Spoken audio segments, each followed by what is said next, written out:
Simon, vraiment un plaisir de t'avoir sur le podcast. Je crois un endroit naturel pour commencer, c'est product. Tu sais. Comment bâtir des produits. En fait, question, tu sais, tu as bâti plusieurs produits. Qu'est-ce que ça prend, selon toi, à bâtir un produit de classe mondiale? Ouh, bonne question. Euh, Merci avant tout pour l'invitation. Et on saute immédiatement sur les grandes questions. Euh, je dois t'avouer que j'ai pas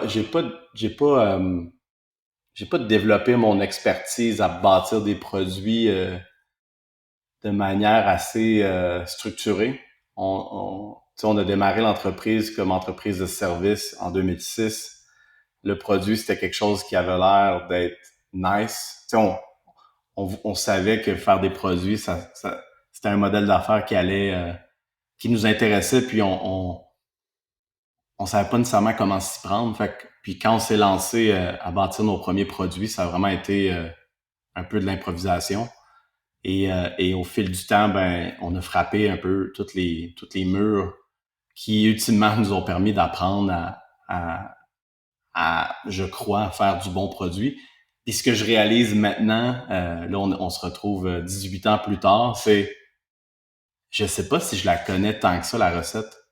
La recette pour faire des bons produits à succès, là, elle est en, elle change constamment. Puis si tu essaies de réutiliser la recette qui t'a fait gagner il y a quelques années, ben, il y a des fortes chances que tu frappes un mur.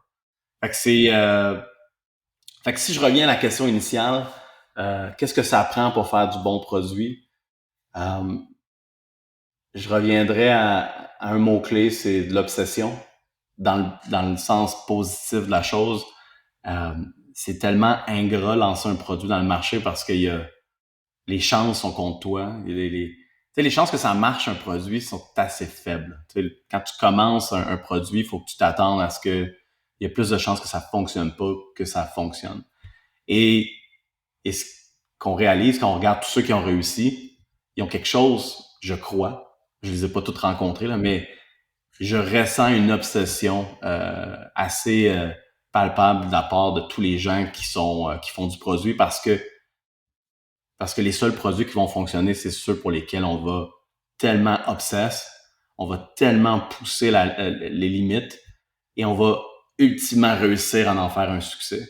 Puis souvent, les produits qui réussissent pas, c'est ceux que je sais pas, t'as pas été assez passionné du problème, puis ultimement, t'abandonnes, puis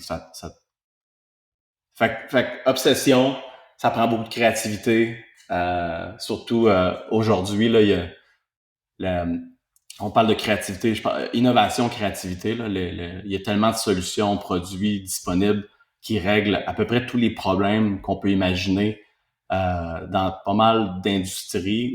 Fait, que- fait que les produits qui ont des chances de se démarquer, c'est les produits qui sont innovants, qui arrivent avec des approches un peu plus, des spins un peu plus uniques, des produits qui réussissent à accrocher les utilisateurs. Fait que c'est beaucoup de créativité, innovation, obsession.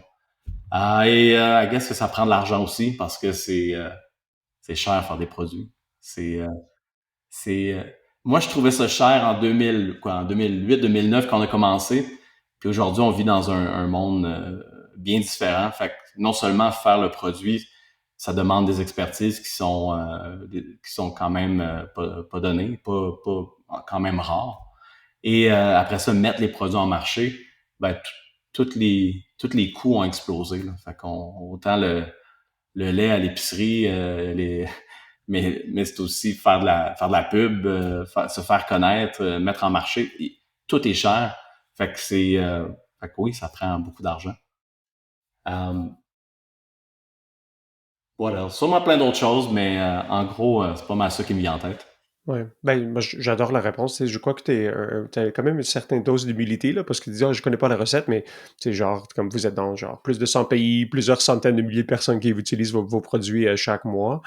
Donc, tu sais, je trouve le mot-clé que tu as dit d'obsession est vraiment intéressant, et ça part de ça, parce que je crois, comme tu as dit, mais there's no secret, tu sais, il faut faire l'expérimentation. Et je crois qu'il y a peut-être un petit peu de, comment dire, sadisme aussi, là, pour le refaire à plusieurs fois, là, parce que je t'ai entendu sur notre entrevue parler du fait que, ben, c'est tough, tu sais, tu te plantes, tu sais, vous avez essayé de lancer plein de produits qui n'ont pas fonctionné. Mais là, pour se rendre au bout du tunnel, pour avoir quelqu'un qui fonctionne, qui se démarque à une très grande échelle. T'sais. Donc, cette notion d'obsession, ça doit être, j'imagine, le point de départ et aussi quelque chose qui ne change pas à travers le temps. Parce que si tu n'es pas obsédé, mais... Mais je, je, je sais pas si c'est moi qui l'ai inventé, là, mais j'étais... c'est une phrase qui est venue un peu par hasard dans ma vie. J'étais avec un de mes amis, puis on essayait de... On cherchait quelque chose, puis on le trouvait pas, puis finalement, bon, on s'est donné on s'est dit, hey, on va essayer d'aller... On va prendre ce chemin-là. Puis c'est un chemin qui, dans notre tête, allait nous mener nulle part. Puis finalement, on a trouvé ce qu'on cherchait. Puis on était au milieu des montagnes au Chili à essayer de trouver les trucs que tu mets autour de tes pneus pour monter la montagne. On en trouvait juste pas. Puis à ce moment-là, j'ai dit genre les miracles only happen on the last push. Puis ça m'a vraiment resté en tête depuis ce moment-là. Puis ça me rappelle un peu le, notre cheminement avec les produits. L'obsession t'amène à potentiellement faire ce dernier push-là qui t'amène à un succès. Ce qui est tough, c'est de se donner le courage de le faire, ce dernier push-là. Puis des fois, ben, tous les signaux nous disent d'arrêter parce qu'il n'y a pas de traction, les clients, ils l'adoptent pas aussi bien qu'on voudrait. Tu sais, il y a comme plein de raisons pour arrêter. Puis des fois, il faut juste que tu keep going, puis à un moment donné, t'as pas le choix d'arrêter. Là. Des fois, tu as besoin d'argent juste pour vivre, puis chaque compagnie a son contexte. Mais tous les succès qu'on a eus dans notre histoire, c'est des succès où est-ce qu'on a push jusqu'à comme à un niveau déraisonnable. Et, euh, et boum, ça nous a amené des beaux succès. Puis là, je le dis comme ça, là, comme si le succès était arrivé genre soudainement. C'est vraiment pas le cas. Ça a été progressivement. Mais oui, énormément d'obsession. Puis je pense que c'est ce que j'essaie de partager quand je rencontre des gens, des jeunes qui veulent se lancer en affaires où tu sais, faut vraiment tu sais comme faut que tu tombes en amour avec ce que tu fais pour être capable d'être autant obsesse puis puis oui, quand on a réussi des produits chez Workly, puis on en a lancé en 18 ans peut-être une vingtaine. Fait que c'est sûr qu'aujourd'hui, on voit les succès qu'on a. C'est tous des succès à différents niveaux, avec différents niveaux de maturité. Mais il y en a eu des produits qu'on a jetés à la poubelle. Puis c'est vraiment de... Puis c'est sûr qu'à chaque fois, tu t'améliores. Fait qu'aujourd'hui, quand je dis que j'ai pas la recette, j'ai certainement beaucoup d'expériences qui me permettent d'éviter des pièges, mais bâtir un produit, chaque produit, c'est comme une nouvelle montagne euh, complètement différente. Tu sais, c'est pas tu montes l'Everest à chaque fois. C'est l'Everest, après ça, c'est K2, puis après ça, c'est une autre montagne qui a plein de nouvelles particularités, parce que le contexte économique, le contexte du marché, les besoins du marché, les clients, ça évolue tellement que, comme je disais, refaire la même recette, c'est voué à l'échec, malheureusement. C'est ça qui est plate, hein. Puis je pense que je l'ai appris à la dure dans les dernières années où est-ce que je me suis relancé dans les produits euh, avec l'arrivée de Martin chez Workly, Martin Gourdeau. Euh, ça m'a permis de me concentrer davantage sur les produits. Puis c'est une bonne leçon de vie parce que oui, on a eu des beaux succès dans le passé, mais aujourd'hui, on peut rien prendre pour acquis. Fait que je suis en train d'un peu de réapprendre avec mes collègues comment on peut faire du produit à succès en 2024. Puis puis je dois avouer que c'est vraiment le fun. Fait que à la limite, je suis quasiment content que ce soit pas la même recette. Fait que ça nous permet juste de vivre des nouvelles choses puis de s'adapter au contexte actuel. En fait, une de mes questions que j'allais poser plus tard, là, c'est comme, tu sais, qu'est-ce qui te garde motivé après tant d'années, là, de driver et, tu sais, là que vous, tu sais, j'imagine en 2006 que vous avez parti, tu sais, toi et tes cofondateurs, c'est comme, tu sais, let's conquer the world, let's go, tu sais, avoir du fun et plus être assujetti au corporate job, tu sais. Et aujourd'hui, ce que je vois, c'est beaucoup plus une notion de dépassement, tu sais, d'aller, comme tu as dit, climb the hill, get to the top of the mountain, tu sais. Ben, tu dis le corporate job, ben, nous, on a fondé l'entreprise en 2006, on avait 20 ans. Fait qu'on n'a pas vraiment connu le corporate job. Nous, on était à l'université. Fait que je voyais peut-être le corporate job de loin, euh, mais on s'est lancé. Je dois avouer que mon père qui se lançait en affaires à la même époque, ça m'a beaucoup inspiré puis donné le goût de le faire moi-même. Puis ça me donnait l'impression qu'il y avait quelque chose de beau et le fun à faire une entreprise. C'est sûr qu'au début, quand tu lances une entreprise, tout est nouveau. Euh, fait que t'arrêtes pas d'apprendre. Chaque journée est vraiment différente. Tu t'es exposé à toutes sortes de nouvelles contraintes, défis, opportunités. Puis plus l'entreprise grandit, ben là, ça ne fait que continuer. Mais là, c'est sûr qu'après 18 ans, euh, les journées se ressemblent un peu plus. Les défis, on les connaît. Euh, mais le marché change énormément. Les clients, les besoins clients, toutes les opportunités. Il y a quand même encore beaucoup de nouveautés qui nous gardent toujours un peu on the edge. Puis qu'est-ce qui est motivant aujourd'hui? Je dois avouer que je continue à trouver, je trouve mon énergie euh, dans tout le volet créativité autour de bâtir du produit.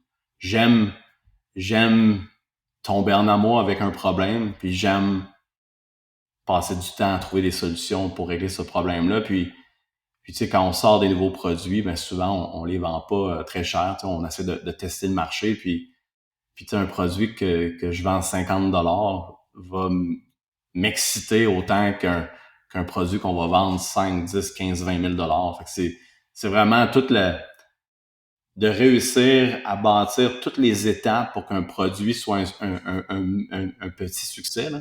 Fait que le problème, bâtir la bonne solution, le mettre en marché, attirer des clients, amener le client à faire confiance au produit, l'adopter, puis sortir sa carte de crédit, puis l'acheter.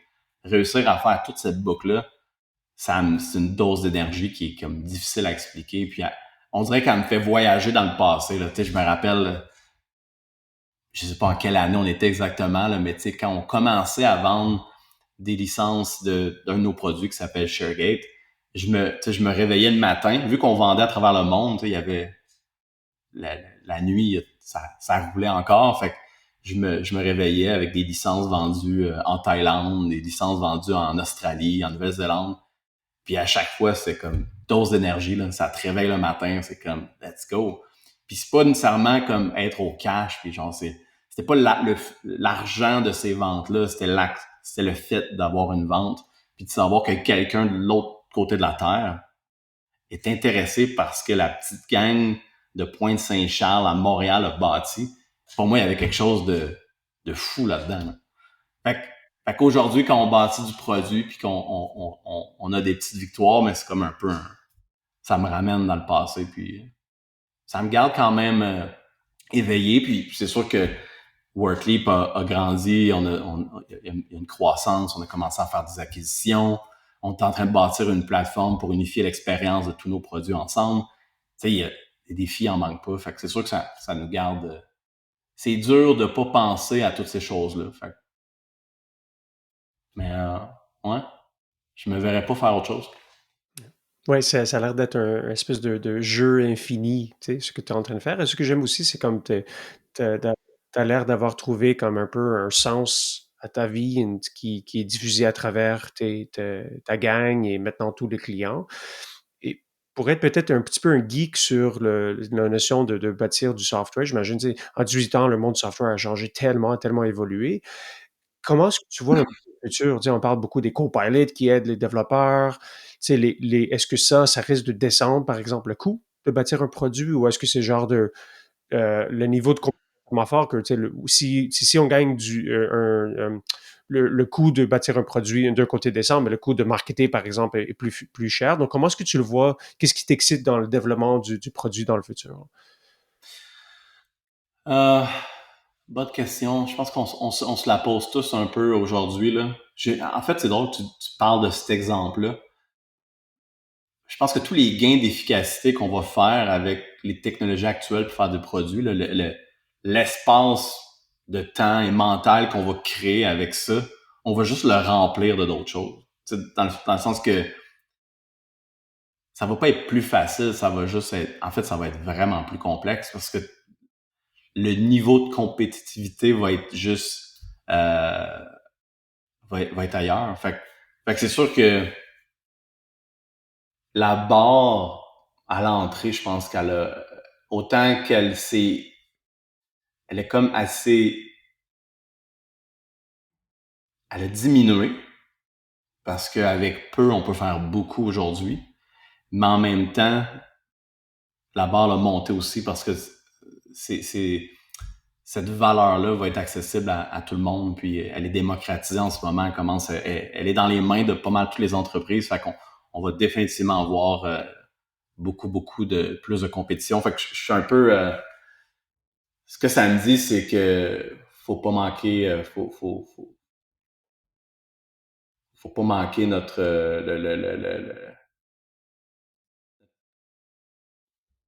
faut embarquer dans ce mouvement-là. Puis en même temps, avec tout ça, je me dis, j'ai l'impression qu'on est tous des moutons un peu là. On parle tous de la même chose en ce moment dans le monde des affaires là. Ça parle tout de Gen AI, puis ça en est quasiment comme, je pense que ça va faire beaucoup de matériel pour des TV shows comme Silicon Valley. Mais malgré tout, je suis forcé de constater que ça fonctionne. Ça permet de faire des choses extraordinaires qu'on n'aurait pas pu faire autrement. Fait que je suis forcé d'embarquer un peu dans le trend, même si des fois les trends sont souvent très temporaires. Puis fait que non, puis ce qui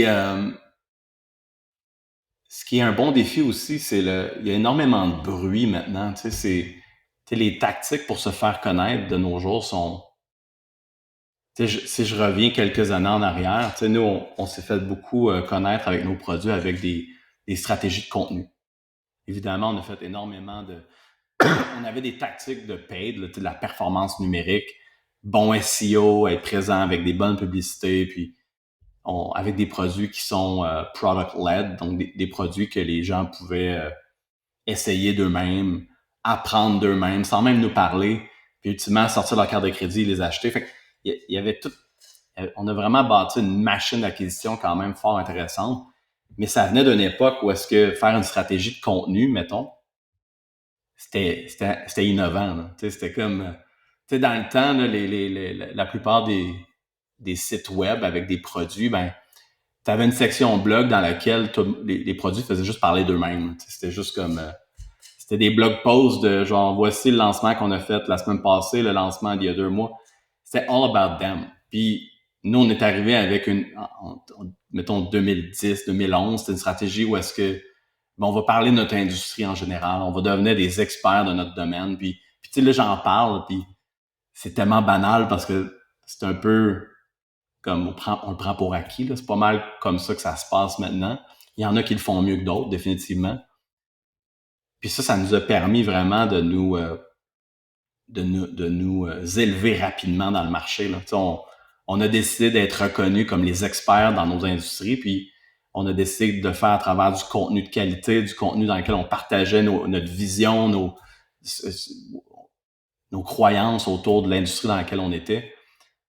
Puis là, aujourd'hui, ben, tout le monde le fait. Puis là, en plus, tout le monde le fait, mais là, tout le monde le fait avec du AI. Fait que là, tu as une prolifération de contenu, beaucoup de crap à travers ça. Tu sais, si tout le monde génère leur contenu avec du AI, je me demande à quoi ça va ressembler comme monde, tu sais. Puis est-ce qu'on va vraiment lire ce contenu-là rendu là? Tu sais, on dirait que quand je sais que le contenu est créé par du AI, j'ai moins envie de le lire. On dirait que, tu sais, ce qui rend le fun, ce qui donne le goût de lire quelque chose, c'est quand tu sens il y a un esprit derrière, il y a une réflexion, il y a quelqu'un qui a passé du temps. Tu sens que c'est pas juste pour faire du bon SEO. Fait que beaucoup de bruit dans le marché, puis ça fait en sorte que c'est difficile de mettre en marché des produits parce que tout le monde fait de la pub, tout le monde fait du contenu, tout le monde est dans les conférences, tout le monde crie très fort. Fait que Fait que nous, à travers tout ça, ben c'est comme organisation, ben je suis content parce qu'on est arrivé à une époque où est-ce que j'ai l'impression qu'il y avait plus d'espace pour des bons produits. Il y en a toujours aujourd'hui, là, mais je me considère comme chanceux. Puis I guess que tout le monde va se dire ça. Dans 10 ans, les gens qui vont être partis aujourd'hui vont se dire que c'est plus simple aujourd'hui, mais ça reste qu'il y a quand même eu, je crois, un gros shift dans les dernières années qui amènent qui ont élevé le niveau, le défi de commercialiser du produit. Puis à travers tout ça, ben nous, on est en train de un peu se réinventer tout en profitant de notre fondation qui nous soutient depuis quand même déjà 18 ans. Ouais, ouais, c'est quoi l'expression, tu sais, 10-year overnight success, là, tu sais? Donc, ça prend du temps pour avoir du succès, mais je trouve ton point aussi fascinant sur la notion de compétition. Tu sais, il y a un concept que j'aime en anglais, The Red Queen Race, là. C'est inspiré du film Alice Through the Looking Glass, parce que tu dois courir constamment plus vite, mais tu restes sur place, tu sais. Je trouve que les outils aujourd'hui se prolifèrent et ça devient de plus en plus difficile de se mettre démarquer. Mais ça revient un petit peu à ton point d'expérimentation, d'obsession. Si tu restes sur ce broad principle, tu vas toujours un peu avoir du succès parce que tu vas toujours penser un peu le what's next. Et en fait, c'est ça, ma prochaine question sur qu'est-ce que tu crois te permet de te démarquer parce que là, vous commencez à jouer dans la cour de géant, tu sais, dans le monde employee experience. C'est plus un secret, tu sais, de là 18 ans, tu sais. Donc, oh, il faut penser à l'employé, offrir des outils, penser au life cycle. Aujourd'hui, c'est quand même très compétitif, là. Donc, ouais, c'est cette notion de comment vous vous démarquez, comment tu penses à ce concept-là. Ben,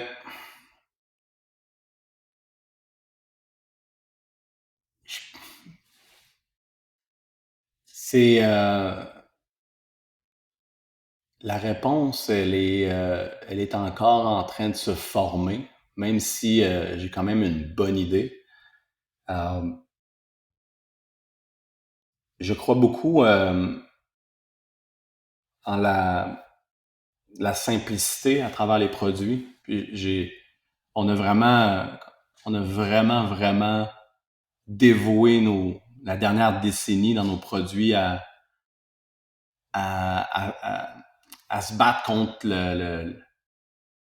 un peu le feature war entre les différents produits out there. Puis c'est comme le feature war, ça fait partie un peu de notre vie depuis qu'on a commencé à faire du produit. Autant quand on a démarré ShareGate en 2009, ben, on se battait contre des produits qui avaient 100 fois plus de fonctionnalités que nous, qui avaient du funding à l'infini, des centaines de millions de dollars. Et, euh, et malgré tout, on a tiré notre épingle du jeu parce que on a décidé de miser sur un produit qui en faisait moins, mais qui le faisait extrêmement bien. Avec une expérience qui était d'une simplicité quasi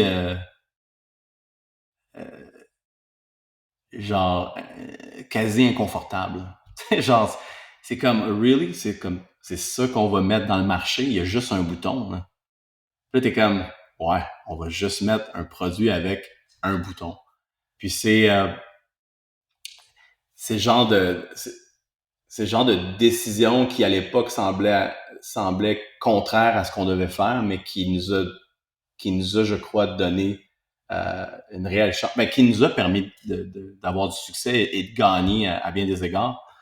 Et on l'a répété autant dans ShareGate que dans OfficeVibe, puis on veut continuer à le répéter aujourd'hui. Puis c'est sûr que un produit doit quand même, tu dois cocher certaines cases, mais je crois que les produits ont tendance à avoir une quantité phénoménale de fonctionnalités complètement inutiles.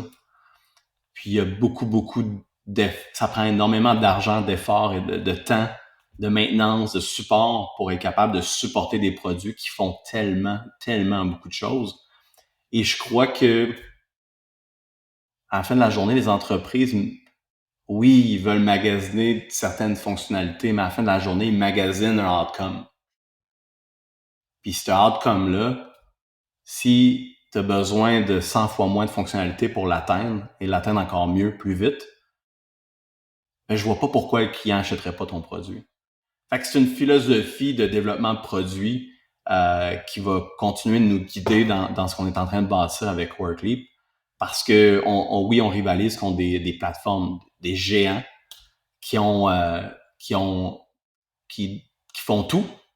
Tu regardes leur plateforme, t'es comme waouh, il y a tout là-dedans, tout. Mais en même temps, quand tu fais tout, est-ce que tu peux vraiment faire tout très bien? C'est là que je crois que on peut vraiment se démarquer si on choisit bien nos batailles et qu'on décide de obsesse justement à amener un niveau de simplicité euh, euh, sur les batailles qu'on aura choisies. Puis après ça, on peut accompagner ça d'une entreprise que le brand Workleap. Évidemment, Workleap est un nouveau brand qui vient de GSoft avant, mais un brand Workleap qui est à l'image d'une entreprise qui a été bootstrap il y a 18 ans, qui a toujours dirigé son... Ça a été une entreprise dirigée par le cœur, une entreprise qui a été... qui a pas de cheat code, là, tu sais. C'est une entreprise qui a été... qui a passé par un chemin assez atypique. Fait que j'ai l'impression qu'on a une histoire qui est assez unique, surtout en technologie. Il y a quelque chose de beau derrière tout ça qui, pour moi, peut se vivre à travers peut se partager à travers un brand hyper inspirant qui va rejoindre notre audience. Puis un autre volet aussi, c'est tout ce qui est tout ce qui est customer experience, tout ce qui est support, tout ce qui est encore une fois, c'est pas nouveau pour nous, mais on a gagné aussi parce qu'on a en fait je dois avouer, il y a quelques années, j'ai lu un livre qui s'appelait The Delivering Happiness de Tony Hsieh. Puis, dans le temps, je lisais des livres, je lisais tout ce qu'il y avait, puis je buvais le Kool-Aid, là, amenez-moi-en des livres, je vais tous les lire, puis ce livre-là en particulier m'a beaucoup inspiré sur l'importance du client.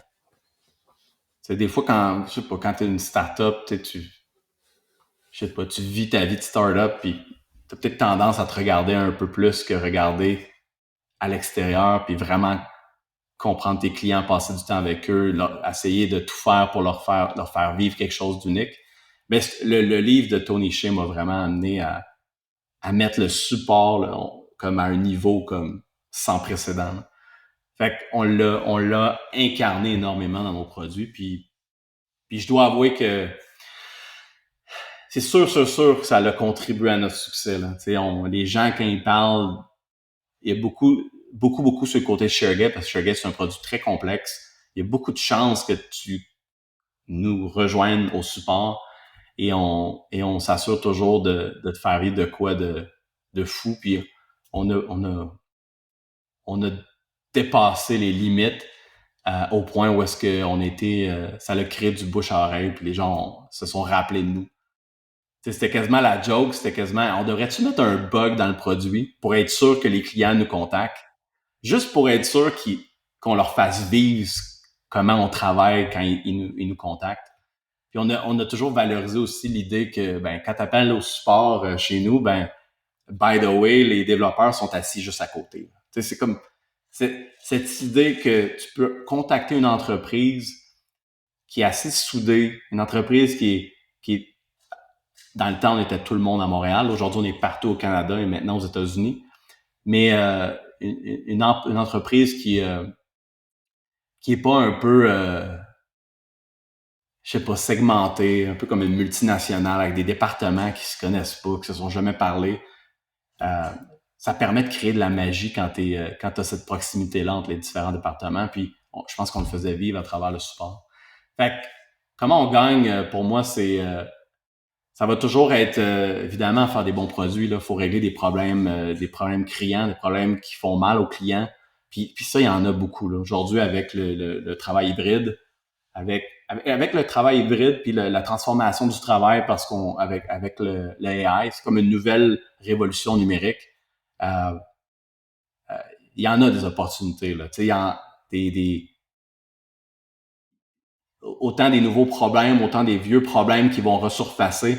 Il y a plein de choses à régler, là. Même en 2024, là, on en a pour 100 ans de produits à bâtir pour régler des problèmes qui se passent en entreprise. Fait que c'est sûr qu'il faut que tu règles les bons problèmes, des problèmes pour lesquels les gens sont prêts à payer. Niveau de simplicité sans précédent. Nous, on est toujours c'est le 80-20. On focus sur le 20% qui fait le 80% d'outcome. Tu sais, c'est pas besoin de... Puis quand tu essaies de tout faire, ben c'est ton dernier 10% de feature qui essaie de tout supporter, c'est lui qui te coûte le plus cher. Puis souvent, les clients, ils sont prêts à pas l'avoir. S'ils peuvent payer un peu moins cher, c'est comme, c'est des edge cases, là, c'est pas grave. Fait que être capable de bien choisir ce qu'on veut bâtir, le support, puis après ça, tout ce qui est le support autour de l'obsession autour du client, vraiment, vraiment connecter avec eux, leur faire vivre quelque chose d'unique. Puis je dirais aussi tout ce qui est autour du brand. Tu sais, un brand qui rejoint les gens. Puis on s'entend, il y en a plein de brands qui nous rejoignent tous. Là. C'est difficile comme brand, surtout un brand B2B, c'est dur d'être dans la vie des gens. Mais mais ça se fait. Puis je pense qu'on l'a démontré dans le passé. Puis aujourd'hui, on est en train d'essayer de répéter le même exploit avec Worklead. C'est super inspirant, Simon. Je trouve une composante que tu as mentionné, mais peut-être pour faire le point plus spécifique. Tu as mentionné un livre de Tony Hsieh, Delivering Happiness, et sa compagnie Zappos. Une grande partie de ce livre, c'est s'occuper de l'employé, tu sais, qui, lui, s'occupe du client. Tu sais. Et je crois que votre culture que vous avez bâtie aussi, de s'assurer que tu sais, on s'occupe bien des clients, mais la culture à l'interne. Tu as parlé de bouche à oreille tu sais, des clients, mais aussi bouche à oreille des employés. Moi, je me souviens, G-Soft, tu sais, qu'est-ce que la compagnie fait? T'sais, ils ont envoyé tout le monde quoi? Un off-site en Mexique? Qu'est-ce qu'ils ont fait? Un skatepark? Ça se parle aussi à ce niveau-là. Je crois que c'est aussi le fait de, ben, si on s'occupe de notre monde bien, c'est une grande composante de l'innovation, la créativité. Parce que le monde pense à comment est-ce qu'on peut avoir du fun, créer la valeur pour nos clients. T'sais. Donc ça, c'est, je crois, une partie importante. J'aimerais t'entendre là-dessus. Et aussi, peut-être, c'est un bon moment pour parler aussi de l'expérience employée. Tu sais. Donc, ce que vous avez fait à l'interne et maintenant que vous essayez de refléter à travers vos produits. Ouais. Ben, c'est sûr tu sais, nous, on a parti cette entreprise-là, on avait 20 ans. Tu sais, c'est G-Soft, c'est maintenant Workleap, ça a fait partie de notre identité. Toute notre vingtaine, c'était, c'était tout pour nous. Tu sais, t'es jeune, t'as pas de famille encore, t'as fini l'école, c'est la seule chose sur laquelle tu focuses, puis c'est ton entreprise. Fait que c'est sûr qu'à travers tout ça, on a essayé d'amener un peu de folie dans l'organisation. Puis, puis ça s'est traduit à travers plein d'initiatives que fait jaser, définitivement. Comme tu en as nommé. Oui, on a fait des voyages, puis oui, on avait une rampe de skate dans le bureau, on avait le café avec le back. Tu sais, on est arrivé avec des choses qui, à certaines époques, à certains moments, c'était assez unique, surtout au Québec. Là. Dans la Silicon Valley, ces choses-là, on les voit, je pense, depuis quand même longtemps. Je suis quand même jeune, fait que j'étais pas là dans les années 80. Tu sais, il y a toujours eu un peu cette folie-là. Au Québec, on le voyait beaucoup moins. Là, tu sais, le monde des TI, c'était un petit peu plus square, puis c'était avec des environnements de travail un peu éclatés. On en voyait peu. Et nous, on s'est un peu lancé là-dedans. Puis là, je dis ça de même comme si ça avait été orchestré, comme si on l'avait comme prévu. Mais non, là, nous, c'est comme, hey, regarde, le business va bien, on peut bien, amusons-nous, bâtissons ce bureau-là de rêve. Et aujourd'hui, avec le recul, c'est sûr que je, je pense pas que je le ferais exactement comme ça. Parce que, parce que, en fait, j'ai réalisé à un certain point, je rencontrais des gens qui nous connaissaient justement à travers ces initiatives-là, puis les gens, ils savaient pas ce qu'on faisait. Ils savaient pas que qu'on bâtissait des beaux produits, des bons produits, qu'on commercialisait, qu'est-ce que ces produits-là faisaient.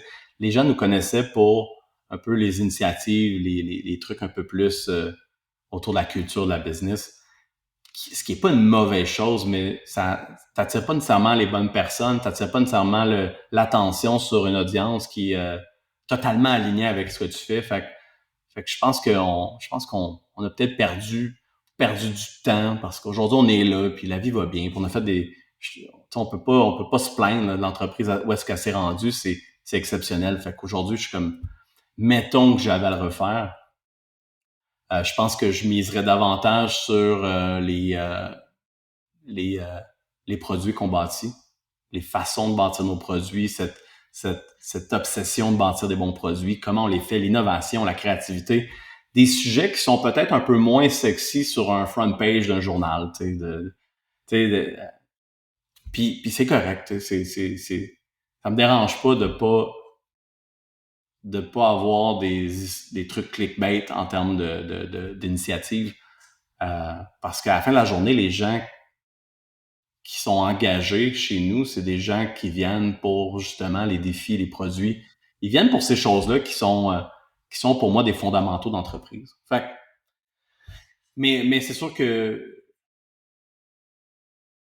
si on tasse les initiatives qu'on a faites, tu sais, à la fin de la journée, s'il y a bien une chose pour laquelle je suis fier, on a compris assez tôt dans l'histoire de notre entreprise qu'on était une entreprise humaine avant tout. Humaine dans le sens que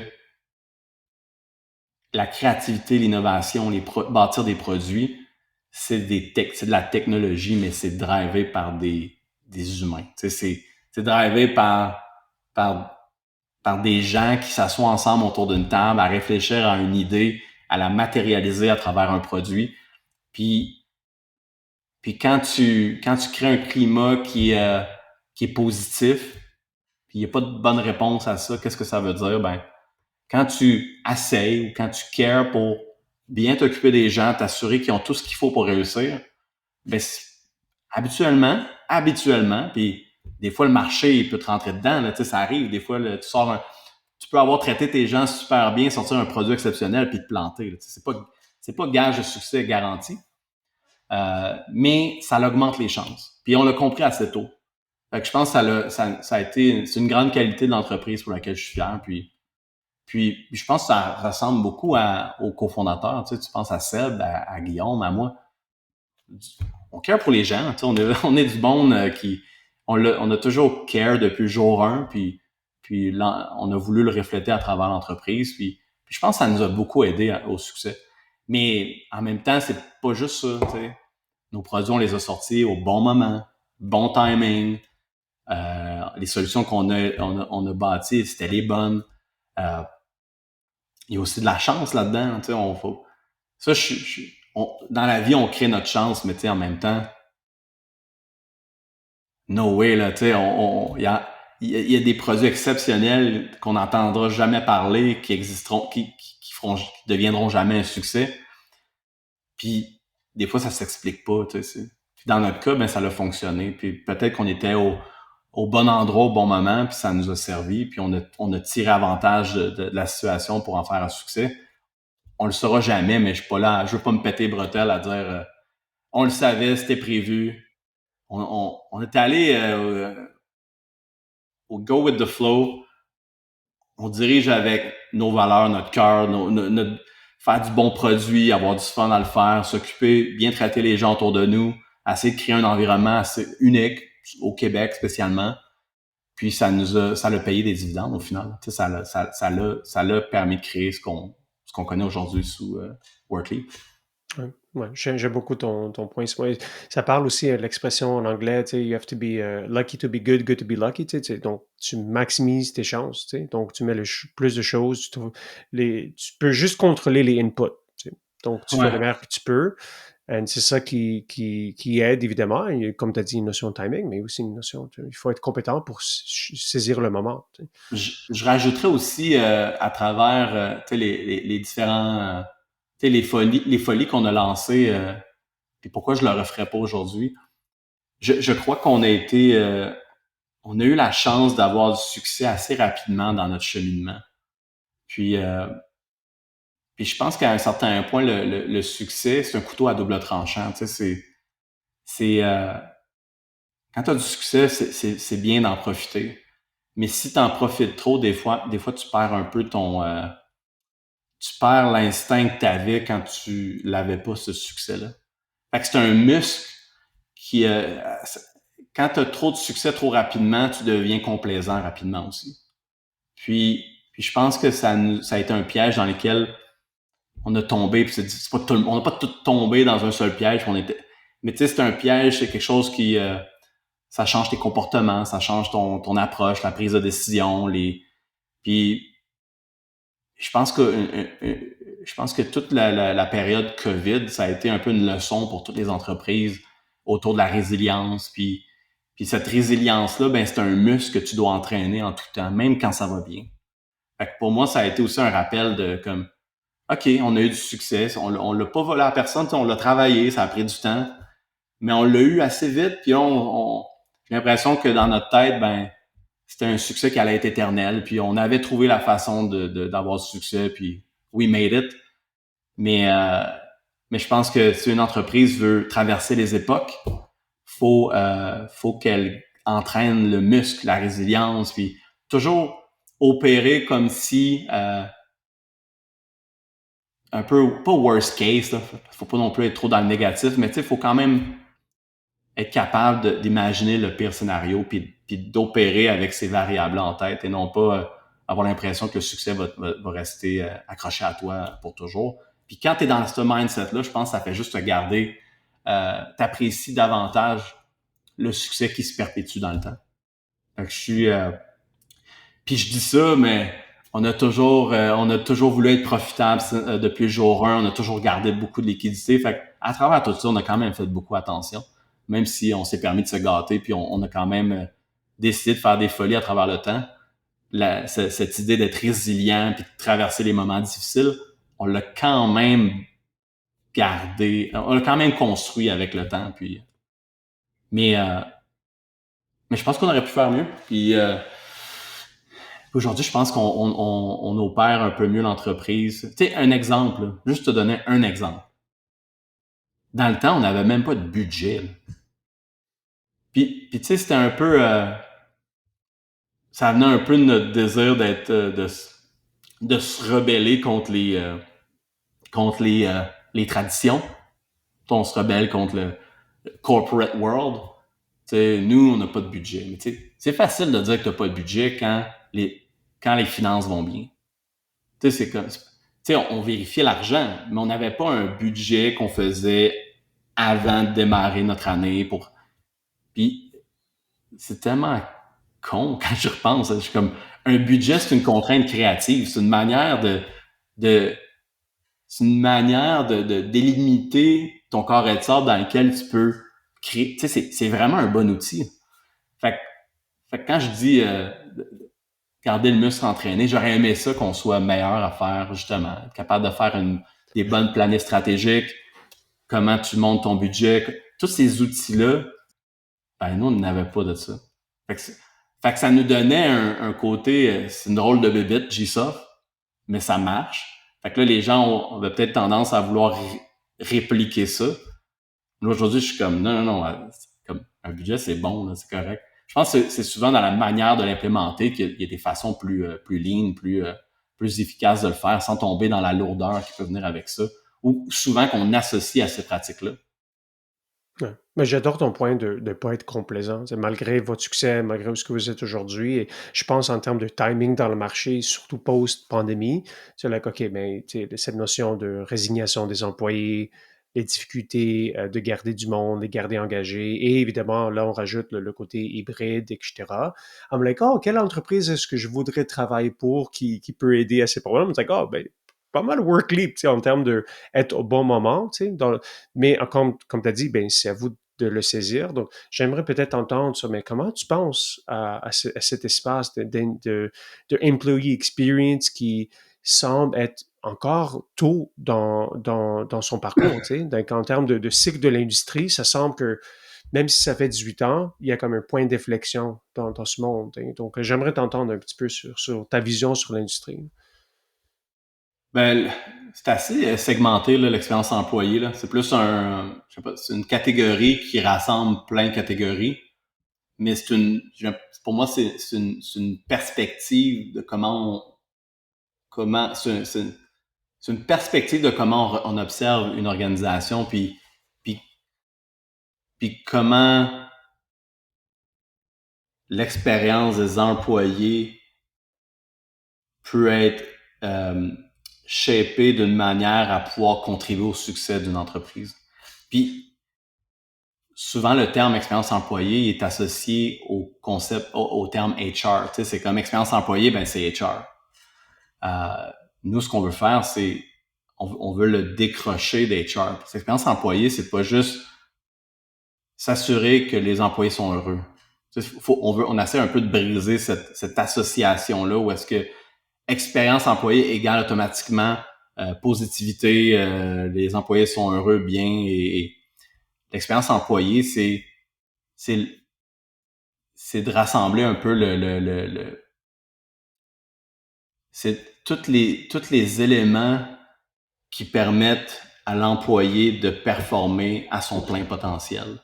Fait qu'on peut penser à, oui, tout ce qui est processus humain, tout ce qui est processus de comment tu gères comment tu définis des objectifs avec l'employé, comment tu gères sa performance, comment tu t'assures que il est aligné avec l'organisation, comment tu t'assures qu'il est engagé, comment tu t'assures que la reconnaissance que tous les humains crave ont besoin d'avoir, mais ça va aussi sur comment tu t'assures que les bons outils entre les mains pour faire son travail, comment tu t'assures que il les utilise bien. Fait on peut penser à tout ce qui est training.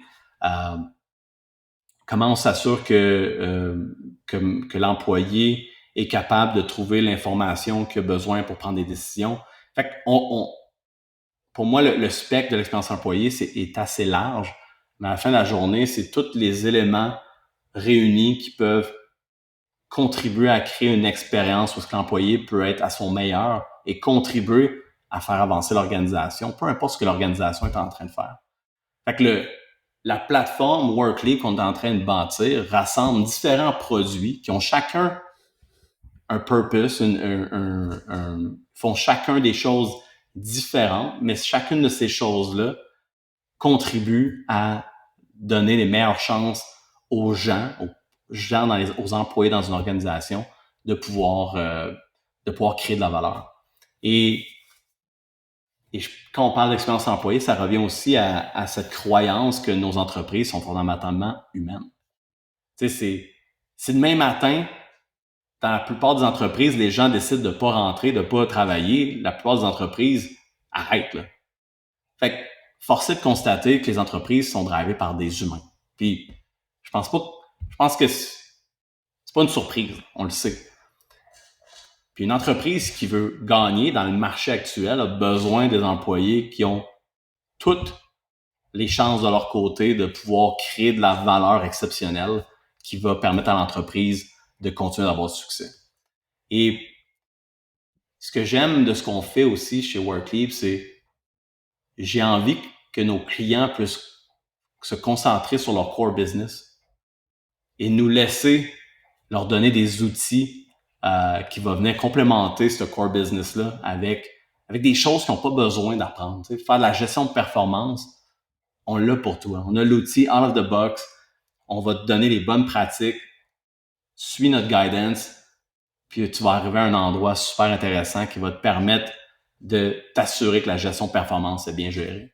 Tout ce qui est training, casse-toi pas comme on s'en occupe, là. Toi, fais juste t'assurer que ton core business est incorporé dans l'outil de gestion d'apprentissage. Nous, on va te donner les outils pour gérer ça.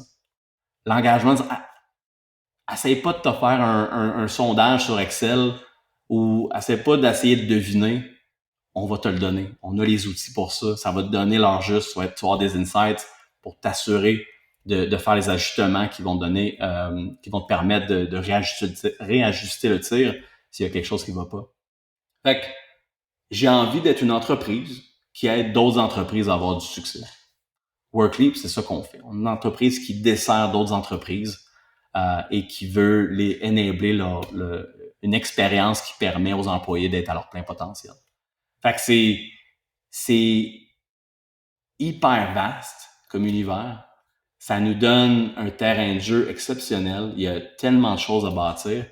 Puis aujourd'hui, ben il y a une thématique qu'on a tous en commun, que toutes les entreprises discutent, c'est tout ce qui est le travail hybride.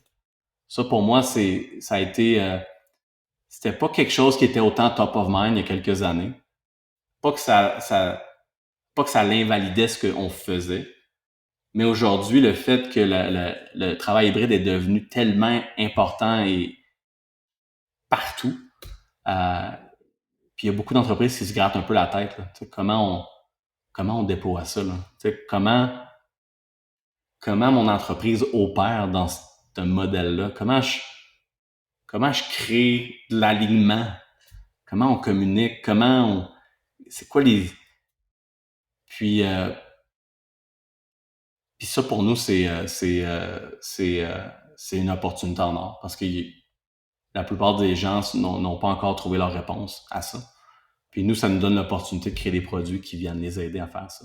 On n'a pas la prétention on va tout faire pour eux. Ça reste que chaque entreprise a leur core business, leur propre défi. Mais si on peut les aider à naviguer dans dans ce nouveau modèle-là, avec des meilleurs outils pour le faire, ben, je pense qu'on vient de leur enlever un méchant mal de tête. Et je pense que c'est un problème qui va nous suivre encore longtemps. C'est assez récent. Pendant un certain temps, on était forcé à cause de la pandémie d'être remote.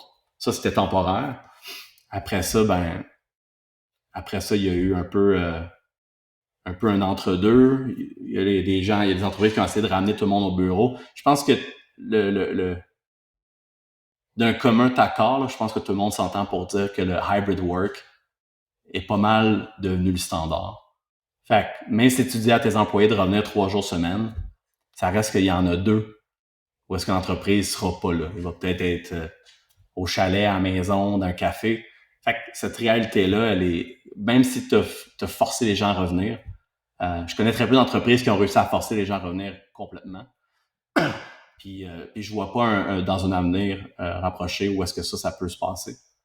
Fait que ça reste que le hybrid work est devenu le standard, puis maintenant, c'est tout un nouveau modèle pour lequel on peut bâtir des produits et aider des entreprises à naviguer là-dedans. Puis ça, je pense que ça va nous faire travailler encore un bon moment. Ouais. Peut-être dernière question pour toi, Simon. J'aime l'approche de, comment tu dis, comment est-ce que vous avez été très succinct à dire, OK, au deuxième niveau, il y a plein de besoins et on va être capable d'offrir. Et là, maintenant, vous avez un nouveau partenaire avec la Caisse qui vous permet d'aller, tu sais, acquérir un peu les entreprises, les partenaires qui vous aident à les combler.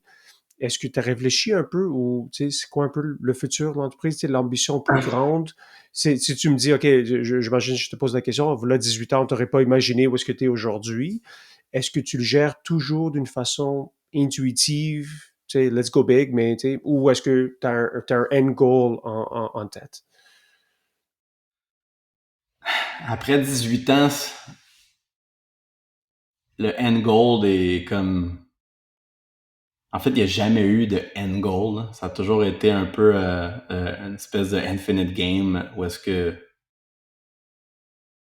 c'était ma a way of life. Là. Tu sais, c'est juste... C'est le fun de le faire. Il n'y a, y a pas de fin à ça. Et ma plus, disons, ce qui me rendrait le plus fier le jour où est-ce que je vais accrocher mes patins, c'est de savoir que j'ai aidé Workleap à se réinventer, à trouver la recette de comment se réinventer pour peut-être donner les chances à cette entreprise-là de continuer encore 20, 30, 40, 50 ans. Tu sais. Ça, ça serait mon... si on peut appeler ça un end goal, là, c'est ça que je dis aux gens. Là, tu sais, si je peux réussir aider à trouver la recette de se réinventer, c'est dur de se réinventer. Tu sais. S'inventer, c'est dur. Se mettre au monde là, comme entreprise, là. Mais une fois que tu es en place, comment tu sais, chaque produit est passager un peu. Tu sais, le produit est une manière de matérialiser ta vision à un moment dans le temps. Puis peut-être dans 10 ans, notre vision aura évolué, puis ça sera d'autres produits qui vont être le reflet de cette vision-là. Puis les produits ont des cycles de vie. Fait que c'est sûr qu'on a encore des produits qui en ont pour longtemps, puis on les réinvente à travers le temps. Mais mais non, comme tu dis, ce que c'était prévu. Il y a rien qui était prévu initialement qu'on voit aujourd'hui. Ce qui était encore moins prévu dans ma tête, c'est ce qu'on a fait avec la caisse. Euh, mais je pense qu'on s'est offert un, on s'est offert une, on s'est offert encore plus d'ambition avec ce qu'on a fait avec la caisse. Tu sais, GSoft a été fondé, on était bootstrap pendant 17-18 ans. Entreprise profitable depuis jour 1. On a réussi, on a été une entreprise de service pendant 10 ans. À travers ce premier 10 ans-là, on a démarré des produits. Les produits ont eu du succès. Puis à un certain point, on a fermé la division service. On est devenu une entreprise multiproduit. Et là, on est en train de faire notre play plateforme dans laquelle, autour de l'expérience employée, qui réunit qui va présenter une seule expérience qui réunit tous nos produits ensemble. Et là, avec ce qu'on fait avec la caisse, on a levé 125 millions de dollars et on a commencé à faire un play M&A, Merger and Acquisitions, qui était pas du tout prévu, mais je voulais pas faire ça. Puis, je voulais pas faire ça parce que j'avais envie que nous, on bâtisse nous-mêmes tous les produits parce que quand tu contrôles ce que tu bâtis, ben, tu as l'impression que c'est mieux fait. Mais à la fin de la journée, il y a des beaux produits out there, des belles entreprises, des entreprises qui sont complémentaires, des entreprises qui permettent d'accélérer ta croissance, qui te permettent de créer de la synergie. Et ça, on l'a compris dans les dernières années. Puis la caisse nous permet de pousser l'ambition jusque-là. Et je dois avouer que moi, je trouve ça extrêmement motivant. Je pensais pas qu'on allait être dans un play M&A un jour. Et à date, on a fait 2 acquisitions. On a fait l'acquisition de Didact, entreprise qui est un outil LMS. C'est une gang, il y a une dizaine de personnes à Québec. Et là, on vient de faire l'acquisition de Pingboard. C'est un outil d'expérience employée, mais qui a été reconnu vraiment pour son hard chart. Fait des hard charts, on en voit dans plein d'outils, mais eux ont fait un hard chart un peu beef up, là, avec pas mal plus de fonctionnalités, beaucoup plus de richesse. Et j'ai réalisé que les gens aiment beaucoup les hard charts. Il y a quelque chose, l'humain aime les hard charts. On aime ça, voir comme la structure des choses d'une organisation, comprendre qui fait quoi, qui est où dans la structure. Fait que c'est un outil qui est hyper complémentaire avec ce qu'on fait. Une entreprise américaine à Austin, Texas, une trentaine de personnes. Fait qu'on vient de step up un peu notre game à ce niveau-là. Puis là, on commence à avoir vraiment des beaux potentiels de synergie entre nos produits. Fait que c'est un nouveau, on fait pas juste du M&A, là, on veut continuer de bâtir des produits from the ground up. Ce que je dis aux gens, c'est tantôt je disais qu'on n'avait pas la recette, mais on connaît quand même quelques ingrédients. Fait que quand tu as l'habileté de faire ça, tu veux pas le perdre. Parce qu'un produit que tu bâtis from scratch puis qui a du succès, c'est exceptionnel. Tu sais, c'est en termes de, tu sais, si on pouvait juste faire ça, c'est sûr qu'on ferait juste ça, mais je pense qu'un équilibre entre faire des acquisitions puis faire des produits maison que nous-mêmes on bâtit, trouver un point d'équilibre qui nous permet de bien faire les deux, c'est vraiment ça qu'on essaie de faire en ce moment. Fait que de mon côté, je travaille beaucoup plus sur le côté création de nouveaux produits. Et on a une équipe maintenant chez Workleap qui travaille vraiment sur le volet acquisition. Puis en ce moment, on est tous en train de se rassembler dans une seule et même plateforme. Fait qu'on on s'est rapproché tout le monde pour travailler encore mieux ensemble. Puis où est-ce qu'on veut se rendre avec ça? Ben, je sais pas, moi j'aime beaucoup, je suis un grand fan de Atlassian. Je trouve que ils ont fait un, puis les gens qui écoutent ont sûrement, oui, Atlassian a plein de défauts, là. La plateforme est certainement pas parfaite. C'est vieux, il y a du legacy là-dedans, mais faut leur donner, Atlassian, c'est un succès exceptionnel. C'est un produit qui est utilisé à beaucoup, beaucoup d'endroits. Puis les autres, ils ont fait beaucoup d'acquisitions. Ils ont réussi à rassembler ça ensemble. Certains endroits sont mieux faits que d'autres, mais moi, je les trouve inspirants. Puis j'aimerais ça que Workleap devienne un équivalent, mais dans le monde de l'expérience employée. Et puis de se donner le courage et l'ambition, les moyens de pouvoir rivaliser contre les gros joueurs. Puis je pense qu'on a tout ce qu'il faut pour réussir. Puis je pense qu'on est capable de réussir en le faisant à notre façon. Et puis je pense qu'en ce moment, ce qu'on fait avec la caisse, ce qu'on fait avec la plateforme, c'est comme si on se donnait... Là, on se donne les moyens de nos ambitions. Puis je pense qu'on va voir des nouveaux produits émerger, des produits innovants, des produits qui vont faire leur chemin. On devrait voir aussi d'autres acquisitions. Puis on devrait voir tout cet univers-là se parler, puis commencer à vraiment créer le 1 plus 1 égale 3. Puis ça, c'est un nouveau défi. Tu sais, on vient de commencer à faire des acquisitions, mais quand tu réussis à faire ça, ben là tu te donnes des leviers pour continuer de grandir, croître, puis avoir du succès. Puis c'est tough là, avoir du succès quand tu sais, le chiffre d'affaires de l'entreprise a quand même, tu sais, c'est des gros chiffres, là. Là, comment tu fais pour doubler ça? C'est tough, là.